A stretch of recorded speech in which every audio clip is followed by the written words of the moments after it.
Hi, welcome to Norah's Cooking Diary Season 3 Episode 6. In this video, I'm going to share with you a sticky beef ribs recipe.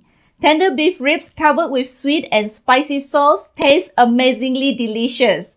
This fall of the bone sticky beef ribs is so finger-licking good that will make you go ooh and ah.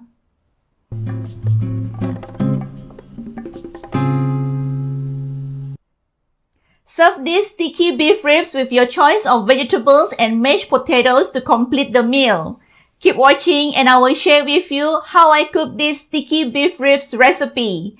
And don't forget to check out my cooking tips in the description below. Happy cooking!